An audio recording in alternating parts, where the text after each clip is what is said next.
Hi friends, welcome to my channel. നിങ്ങൾ ആദ്യമായിട്ടാണ് എൻ്റെ ചാനൽ കാണുന്നതെങ്കിൽ സബ്സ്ക്രൈബ് ചെയ്യാൻ മറക്കരുത്.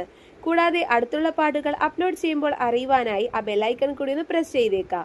അപ്പോൾ നമുക്ക് കഥയിലേക്ക് കടക്കാം.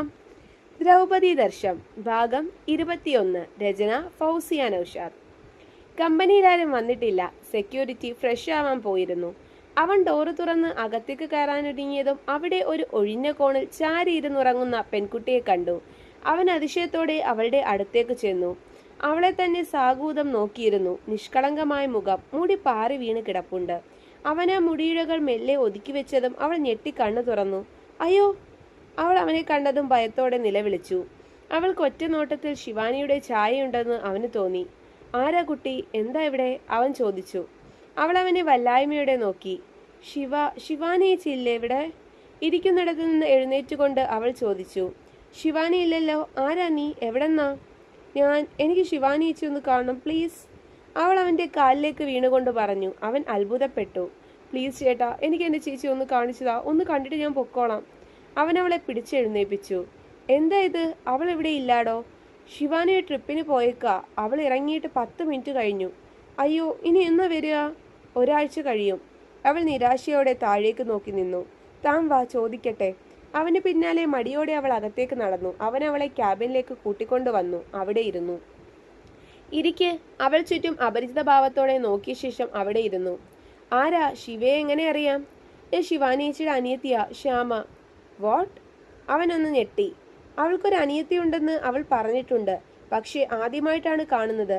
അവൾ ഇവിടെ തിരക്കി വന്നിരിക്കുന്നു. എവിടാ സ്ഥലം? ബാലരാംപുരം. അവിടെ നിന്നാണോ ഇത്ര ദൂരം വരുന്നത്? അതെ. ശിവാനിയെ കാണാൻ? അവളുടെ കണ്ണിൽ നിന്ന് നീർത്തുള്ളികൾ പൊടിഞ്ഞു. അവൻ അവളെ അലിവയോടെ നോക്കി. അവൻ അവളുമായി എന്തോ ഒരു അടുപ്പം തോന്നി. കുട്ടി കരയണ്ട, ശിവാനി വരും. കുറച്ചു ദിവസത്തെ കാര്യമുള്ളൂ. എന്താ ഇപ്പൊ ഇവിടേക്ക് വരാൻ കാര്യം? ഞാൻ എൻ്റെ ചേച്ചി കണ്ടിട്ട് കുറെ കാലമായി. എൻ്റെ ചെറുപ്പത്തിൽ കണ്ടതാ. അമ്മയും ചേച്ചി കാണാൻ ഞങ്ങൾക്ക് ഒരുപാട് ആഗ്രഹമുണ്ട്. അവള് പറഞ്ഞിരുന്നു അവള് നാട്ടിൽ നിന്ന് അച്ഛനെയും ഷ്യാമിനെയും പേടിച്ചാണ് വന്നതെന്ന്, പിന്നെ പോയിട്ടില്ലെന്ന്. പെട്ടെന്ന് എന്തു പറയണമെന്നറിയാതെ അവൾ കുഴങ്ങി. ശിവാനിയച്ചിയുടെ സത്യങ്ങൾ ഈ പുള്ളിക്ക് അറിയില്ല എന്ന് തോന്നുന്നു. ഒന്നും പറയണ്ട. ആരാണെന്ന് എങ്ങനെ അറിയാം? അവൾ ഓർത്തു. ആ, അതന്നെ. ഓരെ പേടിച്ചാ ചേച്ചി വന്നത്. ശ്യാം തന്നെയാ പറഞ്ഞത് ചേച്ചിയുടെ കല്യാണം കഴിഞ്ഞു എന്നൊക്കെ. കാണാനൊരു പൂതി, അതാ. എനിക്ക് മനസ്സിലാവും. കുട്ടി വല്ലതും കഴിച്ചോ? എപ്പോ എത്തി? ഞാൻ ഇന്നലെ രാത്രി എത്തിയതാ. എനിക്കൊന്നും വേണ്ട ചേട്ടാ. ചേട്ടൻ്റെ പേരെന്താ? ചേച്ചി അറിയോ? എൻ്റെ പേര് അശ്വിക്. ശിവാനി എൻ്റെ അടുത്ത ആളാ, സഹോദരി തന്നെ. അവളെ ഞാൻ അങ്ങനെ കണ്ടിട്ടുള്ളൂ. ശ്യാമ വാ, നമുക്ക് എന്തെങ്കിലും കഴിക്കാം. അവൾ നിരസിച്ചെങ്കിലും അവന്റെ നിർബന്ധം കൊണ്ട് അവൾ എഴുന്നേറ്റു. അവൻ അവളെയും കൂട്ടിക്കൊണ്ട് ക്യാൻറ്റീനിലേക്ക് വന്നു. അവൾക്ക് ആഹാരം വാങ്ങി നൽകി. അവൾ ഒറ്റയ്ക്ക് കഴിക്കില്ല എന്നറിയുന്നത് കൊണ്ട് തന്നെ അവനും ആഹാരം വാങ്ങി അവൾക്കൊപ്പം ഇരുന്നു. ശ്യാമ എന്ത് ചെയ്യുന്നു? ഞാൻ ഡിഗ്രിക്ക് പഠിക്കാം. ഇപ്പൊ തന്നെ സ്റ്റെപ്പ് ഫാദർ ഇല്ലേ അവിടെ? അയാൾ എങ്ങനെയാ? ഉപദ്രവിക്കോ? ഉണ്ട്. ഓരോ ദിവസവും എങ്ങനെയാ കഴിഞ്ഞു പോകുന്നതെന്ന് എനിക്കും അമ്മയ്ക്കും മാത്രം അറിയൂ. പൊരുതി നിൽക്കുകയാണ് ചേട്ടാ. അയാൾ ദിവസവും നോക്കുന്നുണ്ട് എന്നെ കീഴ്പ്പെടുത്താൻ. താങ്ങാവാൻ ആരും ഇല്ലാത്തവർക്ക് ദൈവം മനഃശക്തി കൊടുക്കുമെന്ന് കേട്ടിട്ടില്ലേ? അതെനിക്കുമുണ്ട്. അതുകൊണ്ട് ഞാൻ പിടിച്ചു നിൽക്കുന്നത് തന്നെ. തോറ്റു കൊടുക്കില്ല ഞാൻ, എന്തൊക്കെ വന്നാലും. അവളുടെ മനോധൈര്യം അവനെ അത്ഭുതപ്പെടുത്തി. അവൻ അവളോട് ബഹുമാനം തോന്നി. കൊള്ളാം ശ്യാമ, അങ്ങനെ വേണം പെൺകുട്ടികളായ. നമ്മുടെ ഇഷ്ടമില്ലാതെ ആരെയും കൈവയ്ക്കാൻ അനുവദിക്കരുത്. ശിവാനിയും നല്ല ബോൾഡാണ് കേട്ടോ. അവൾ പിടിച്ചു നിന്നില്ലേ ഇത്ര നാൾ. ചേട്ടാ, എൻ്റെ ചേച്ചിയുടെ കല്യാണം കഴിഞ്ഞു എന്ന് പറഞ്ഞത് സത്യമാണോ? യെസ്, കഴിഞ്ഞു. എൻ്റെ ഫ്രണ്ട്, അതായത് ഈ കമ്പനിയുടെ CEO ദർശൻ മഹാദേവാണ് അവളെ വിവാഹം കഴിച്ചത്. ചേച്ചിയുടെ ഇഷ്ടം കൊണ്ട് തന്നെയാണോ അതോ സാഹചര്യം കൊണ്ടാണോ?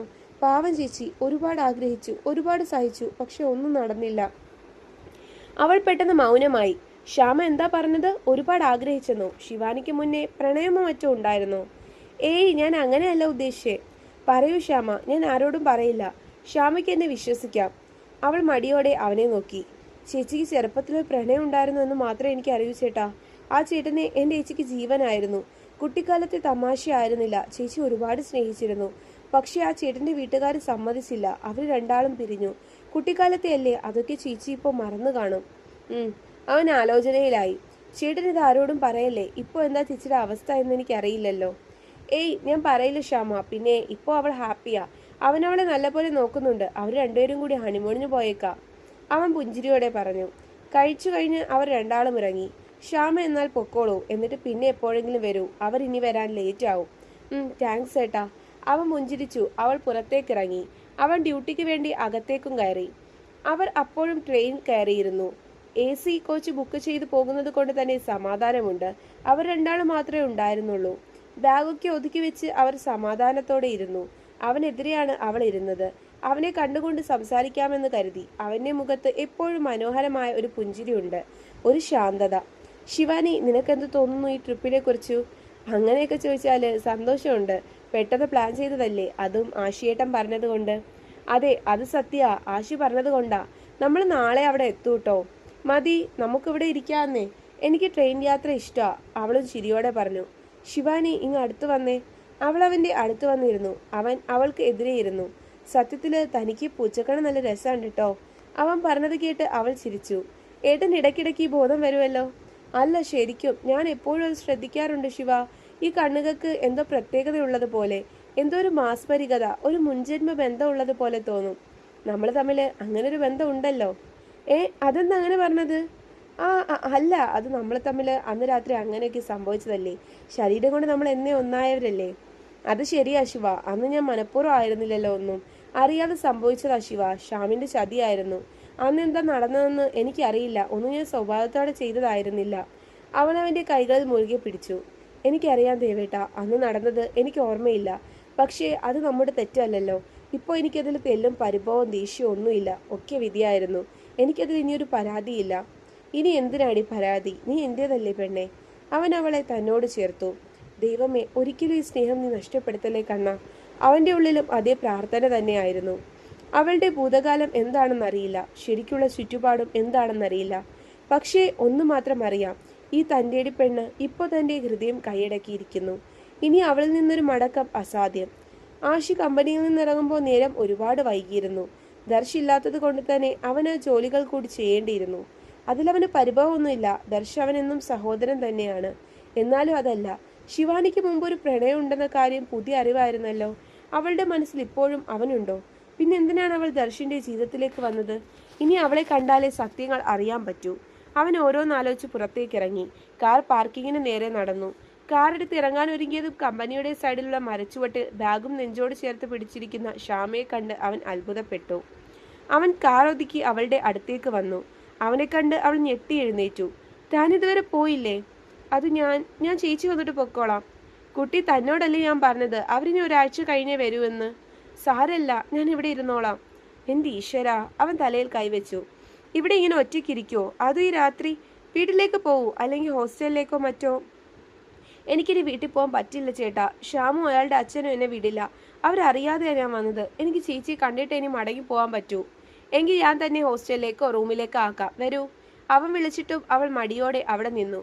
എന്താടോ? റൂമിലൊന്നും കഴിയാൻ മാത്രം എൻ്റെ ക്യാഷ് ഇല്ല, അവൾ നിസ്സഹായതയോടെ പറഞ്ഞു. അവൻ പെട്ടെന്ന് ഒന്ന് മൂകനായി. ആലോചനയോടെ അവൻ കാറിന്റെ ഡോറ് തുറന്നു. കയറൂ. എവിടേക്കാ? എൻ്റെ വീട്ടിലേക്ക്. അവൾ കാറിലേക്ക് കയറി. അവൻ അവളെയും കയറ്റി വീട്ടിലേക്ക് തിരിച്ചു.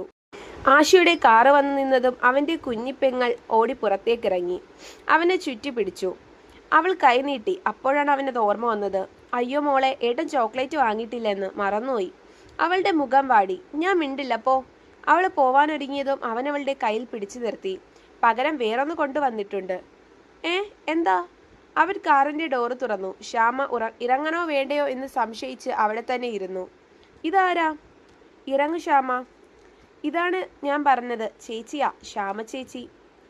ഹായ് ചേച്ചി, കൊള്ളാലോ. വാ ചേച്ചി, എനിക്കിഷ്ടായി, അകത്തേക്ക് പോവാം. അവൾ കയ്യിൽ കയറി പിടിച്ചുകൊണ്ട് പറഞ്ഞു.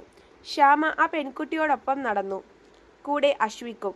പെൺകുട്ടിയുമായി കടന്നു വരുന്ന ആശയെ കണ്ട് അമ്മ ഒരു നിമിഷം സ്തംഭിച്ചു. ദേ, നമ്മുടെ മോൻ്റെ ഒപ്പം ഒരു പെണ്ണ്. അച്ഛനും അമ്പരപ്പോടെ നോക്കി. ബാഗൊക്കെ ഉണ്ടല്ലോ. ഈശ്വര, വിളിച്ചിറക്കി കൊണ്ടുവന്നതാണോ? അവന് തലയിൽ കൈവച്ചു. നീ ഒന്ന് സമാധാനപ്പെടുവാനില്ലേ? അതൊന്നും ആവില്ല, നമ്മുടെ മോൻ അങ്ങനെ ചെയ്യില്ല. അവർ ആകാംക്ഷയോടെ നോക്കി. അതാരാടാ? അമ്മ, ഇത് ശ്യാമ, നമ്മുടെ ശിവാനിയില്ലേ, ദർശിന്റെ ഭാര്യ. അവളുടെ അനിയത്തിയാ. നാട്ടിൽ നിന്ന് വന്നതാ. കമ്പനിയിലേക്ക് അവളെ കാണാൻ വന്നതാ, ഒരുപാട് ദൂരത്തു നിന്നും. അവരാണെങ്കിൽ ഒരു ട്രിപ്പിനും പോയി. ഇനിയിപ്പോ ഇവൾ അവർ വരുന്നത് വരെ ഇവിടെ നിൽക്കട്ടെ.